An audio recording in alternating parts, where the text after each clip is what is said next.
ये present perfect tense आज हम पढ़ेंगे। कौन सा?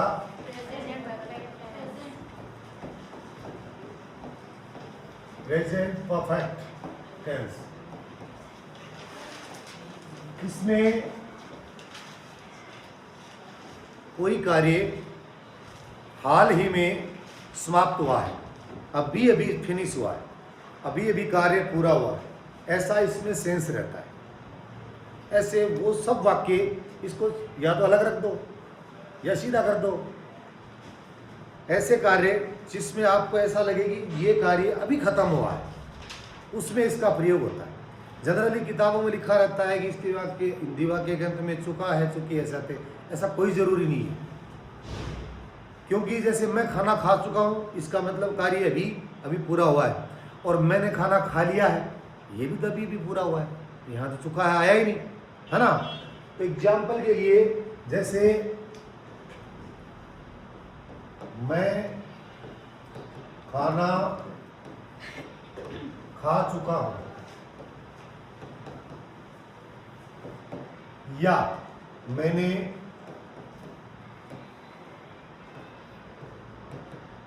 खाना खा लिया है, दोनों चीज सही है। दोनों में ये सेंस निकल रहा है कि काम अभी खत्म हुआ है, ठीक है ना। अभी इसका जब आपको, हमारा मेन मकसद ये है कि हम किसी भी सेंटेंस को ट्रांसलेट कर सकें। पहले टेंस सीखेंगे, उसके बाद में जो दूसरी चीज़ें हैं, ग्रामर के पार्ट सीखेंगे, उसके बाद में तब आप पूरे सेंटेंस बना पाओगे बेसिकली। इसमें जो हेल्पिंग वर्ब आएगी, वो हेल्पिंग वर्ब क्या आती है इसमें?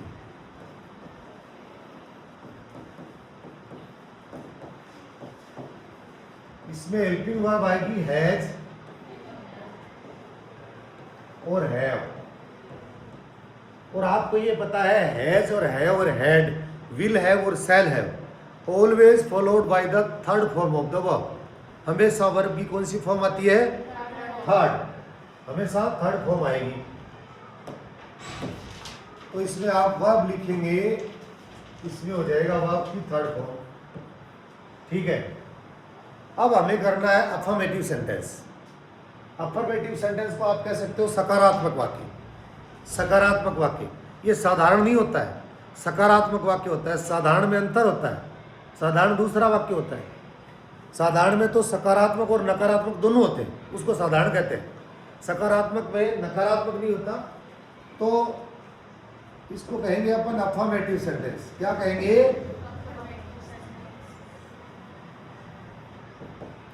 Affirmative sentence. इसका जो पैटर्न है वो होगा subject plus has oblique have, verb की थर्ड फॉर्म और ऑब्जेक्ट। अगर आप इसको फॉलो करोगे तो आप सेंटेंस बना दोगे, ठीक है। जैसे वह खाना खा चुका है, या ऐसे भी हो सकता है उसने खाना खा लिया है, एक ही बात है। इसमें डूअर क्या है? What is the doer here? Subject क्या है इसमें? वह। तो ये तो हो गया सब्जेक्ट। वर्ब क्या है इसमें? ये। और ऑब्जेक्ट हो गया फूड, ये। अब पहले सब्जेक्ट लाओ। ये आपको पता होना चाहिए कि ये सिंगुलर के साथ और ये प्लूरल के साथ। सिंगुलर के साथ हैज का प्रयोग होगा, प्लूरल के साथ हैव का प्रयोग होगा। जैसे ही के साथ क्या आएगा? क्या आएगा? हैज। और दे के साथ क्या आएगा? हैव। और आई और यू के साथ हमेशा किसका प्रयोग होता है? किसका प्रयोग? हैव का प्रयोग, प्लूरल का प्रयोग होता है, ठीक है ना। तो अब आप यहाँ वह है का मतलब हो गया ही। अब आगे हैज का प्रयोग करो कि हैव का प्रयोग करो? हैज का प्रयोग, जोर से बताओ थोड़ा। किसका प्रयोग करो? हैज। अब खाना वर्ब होता है ईट, इसका थर्ड पोजीशन, थर्ड फॉर्म क्या होगा? Eaten. I have eaten and food.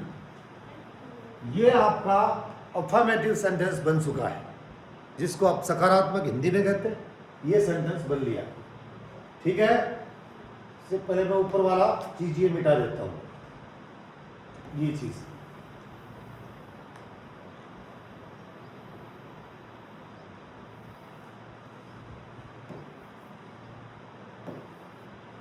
ठीक है, अब मैं लिख रहा हूं नेगेटिव सेंटेंस। क्या लिख रहा हूं?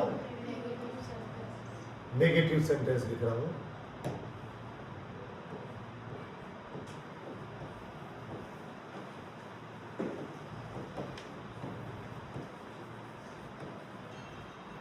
इसको बोलते हैं नकारात्मक वाक्य हिंदी में। इसका पैटर्न क्या होता है? Subject plus has, have plus note plus verb की थर्ड फॉर्म और ऑब्जेक्ट।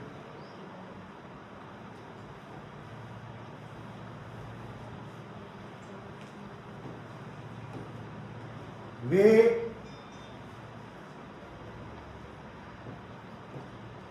उनका या अपना होता है वैसे तो,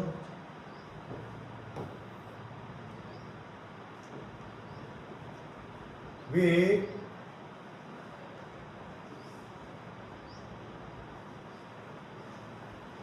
या उन्होंने कर दो, उन्होंने कर देते हैं इसको।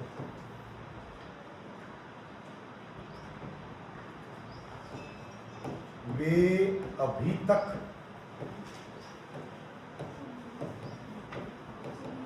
खाना नहीं खा चुके हैं। तो what is the doer here? इसमें सब्जेक्ट क्या है? वे सिंगुलर है कि प्लूरल? प्लूरल है। प्लूरल है तो इसमें आएगा दे। क्या आएगा? दे के साथ है जाएगा कि हैव नोट, नोट। अब वर्ब की थर्ड फॉर्म ईटन फूड, और अभी तक को कहते हैं यट। क्या कहते हैं? Yet. They have not eaten food yet, यानी जो काम अभी पूरा नहीं हुआ है। नीचे वाला मिटा दूं? सकारात्मक वाला मिटा दूं क्या?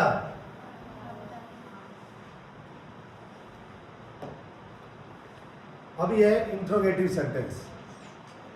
क्या है?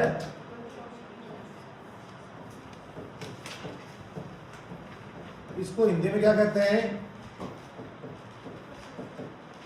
जोर से बोलो। प्रश्नवाचक। Interrogative sentence.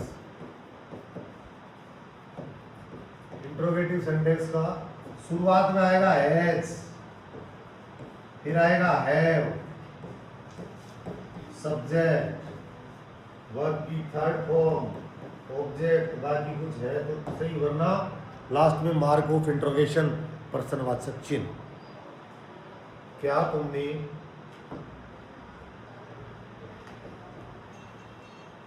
क्या ही खाया?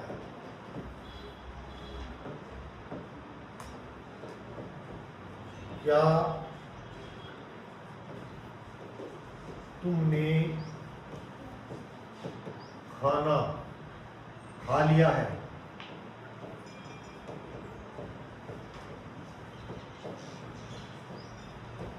या इसी का दूसरा सेंटेंस, इसका ये मतलब है कि क्या तुम खाना खा चुके हो?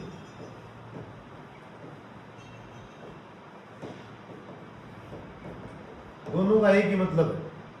क्या तुम खाना खा चुके हो या क्या तुमने खाना खा लिया है, दोनों का एक ही मतलब है। इसका शुरुआत में पहले आप देखो, तुम एक वचन में आता है कि बहुवचन में? देखो यू है ना, ये सिंगुलर भी है प्लूरल भी है, लेकिन ज्यादातर सेंटेंस में, टेंस में या सेंटेंस में इसमें प्लूरल वर्ब काम में ली जाती है। सिंगुलर और प्लूरल कैसे है? जैसे यू सिंगुलर है, प्लूरल यू, तुम एक वचन में भी काम में लेते हैं ना, और बहुवचन में भी काम में लेते हैं। तो इसलिए जैसे मान लीजिए मैंने कहा तुम खड़े हो, इसका मतलब ये सारे खड़े हो गए, है ना। और मैं आपको कहूँगा तुमने वो काम तो किया ही नहीं, रोज गार्डन में पानी दिया ही नहीं तुमने, इसका मतलब यहाँ तुम क्या है? तो you and you, singular plural, इसमें वह प्लूरल काम में ज़्यादातर नहीं रहती है। तो यहाँ पर आपने लिखा यू, अब जो हेल्पिंग वर्ब है वो इससे पहले आएगी। इंट्रोगेटिव चाहिए ना आपको, इंट्रोगेटिव चाहिए तो इससे पहले सब्जेक्ट से पहले सहायक क्रिया आएगी, आएगी ना। तो हैज आएगी कि हैव आएगी? हैव यू ईटन फूड,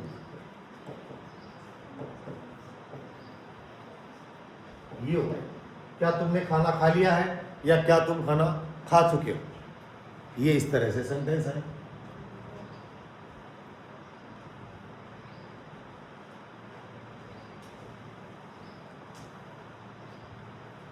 इसको मैं अब अपन प्रैक्टिस करेंगे कुछ सेंटेंसेस की, है ना।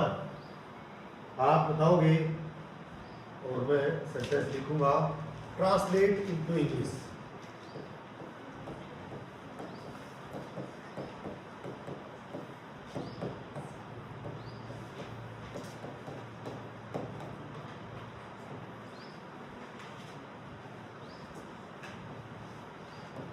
पक्षी अपने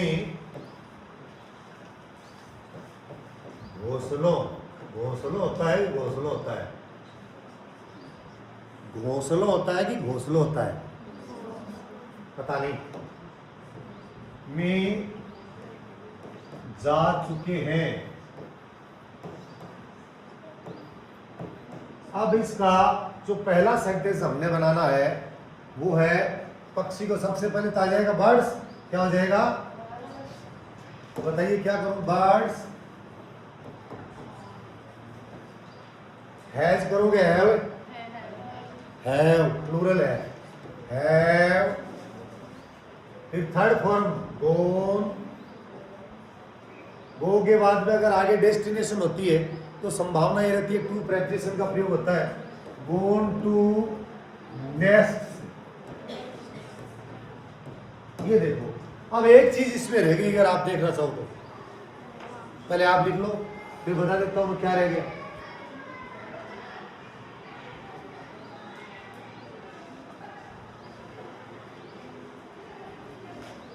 लिख लिया तो इसका प्रयोग कर लिया, घोंसला भी आ गया, ये भी आ गया, ये भी आ गया, ये भी आ गया, इसको आपने कहीं भी काम में नहीं लिया, ये प्रोनाउन है। पक्षी अपने, मैं मेरे, तुम तुम्हारे, वह उसके, ये जो चीज है ना ये नहीं आ रही। ये क्या होते हैं इधर देखिए, जैसे ही का तो होता है हिच, सी का होता है हर, वी का होता है अस, आई का होता है माई, दे का होता है देयर, और बहुवचन का भी देर ही होता है। जैसे किसी ने कहा मैं मेरे घर जा चुका हूं, तो I have gone to my home, वह अपने घर जा चुका है, इसमें ही has gone to his home, वह अपने घर जा चुकी है, तो she has gone to her home, और तुम तुम्हारे घर जा चुके हो तो you have gone to your home. इसीलिए इसी प्रकार वे, दे का क्या होगा, क्योंकि पक्षी है बहुवचन है तो ये दे वाला फॉर्म यहाँ काम में आएगा, मैंने लिखा नहीं है, बहुवचन है तो यही काम में लेना है। तो बर्ड्स हैव गॉन टू, क्या आएगा, दे आर नेस्ट। अब अगर आपको इसका नेगेटिव बनाना है तो क्या करोगे, नेगेटिव बनाना है तो birds have not gone to there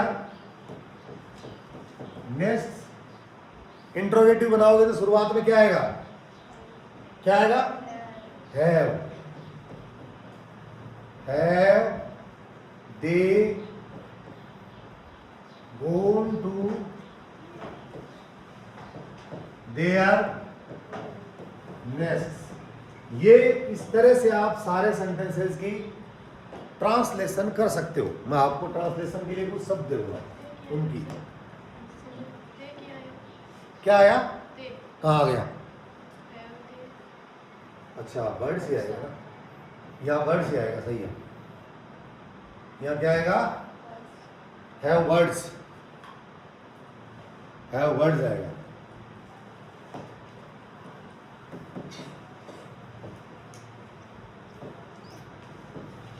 अब मैं इसको मिटा रहा हूं,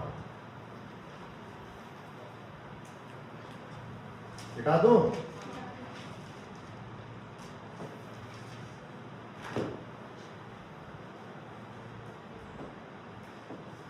इससे पहले एक चीज बता देता हूं आपको, इसमें एडवर्बियल क्या होते हैं। आपके ने देखा होगा कई बार एक करेक्ट फॉर्म ऑफ वर्ब का टॉपिक आता है कि इसमें कौन सा सेंटेंस आ जाएगा, ब्लैंक स्पेस दे देते हैं कि सेंटेंस कौन सा टेंस आएगा। वो पता लगाने के लिए एडवर्बियल काफी सहायक सिद्ध होते हैं। वो है already,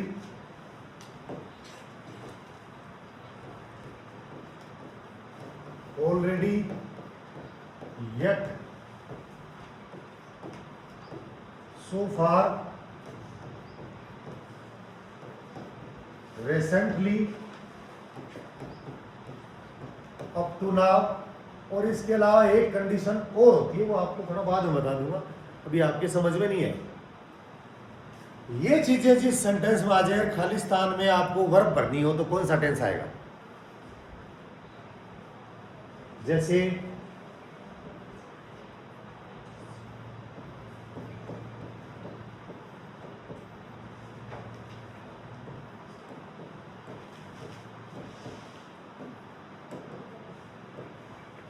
correct form of verb का टॉपिक आ गया, एक बार लिखना बंद कर दो, सुनो पहले। करेक्ट फॉर्म ऑफ वर्ब का टॉपिक आ गया, आपको इसमें वर्ब भरनी है, इसमें तो ये इसका कोई वर्ब भरनी है। तो आपने देखा जब ऑलरेडी आ गया, ऑलरेडी आ गया तो ऑलरेडी आपको चिल्ला चिल्ला के ये कह रहा है कि इसमें प्रेजेंट परफेक्ट टेंस आएगा। सेंटेंस में कहीं भी ऑलरेडी येट आ गया तो क्या आएगा? ऑलरेडी आ गया, येट आ गया, सो फार अगर आ गया, रिसेंटली अगर आ गया, अप टू नाउ अगर आ गया, तो उसमें आपको टेंस कौन सा भरना है? Present perfect, present perfect tense. अब आपने ये देखना है आई के साथ प्रेजेंट परफेक्ट में वर्ब कौन सी आती है? हैज के हैव, क्या आती है? हैव। आई के साथ हैव। और टेक की थर्ड फॉर्म हो गया टेकन। इस तरह से आपका एग्जामिनेशन में जो आंसर होता है वो ऐसे होता है, हैव और टेकन। इस तरह से करेक्ट फॉर्म ऑफ वर्ब का काम भी होता है।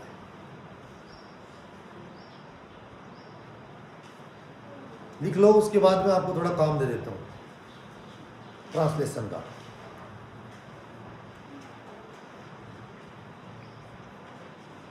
ये भी काम में आएंगे, साइड में लिख लेना सेंटेंस बनाने के लिए।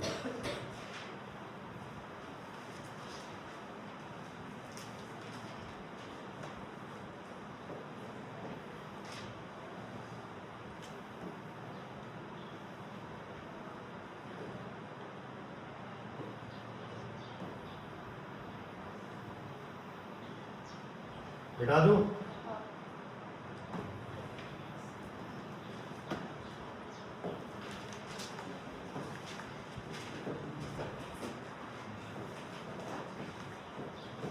Translate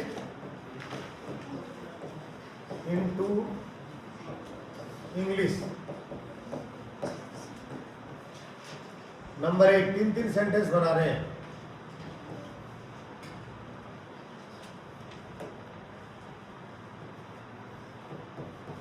किसान अपने खेत जा चुका है।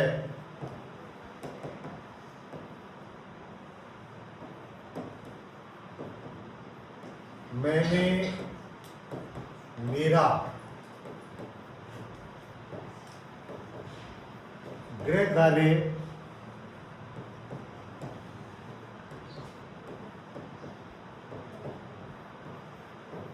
कर लिया है।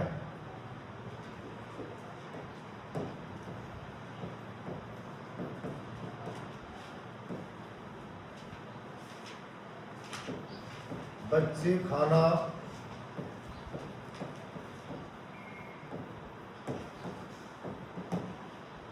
चुके हैं। इसके 3 सेंटेंस आपको सारों में बनाने हैं।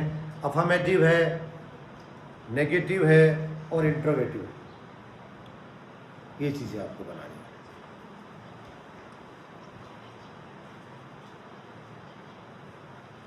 इसमें कितना टाइम दिखा रहा है?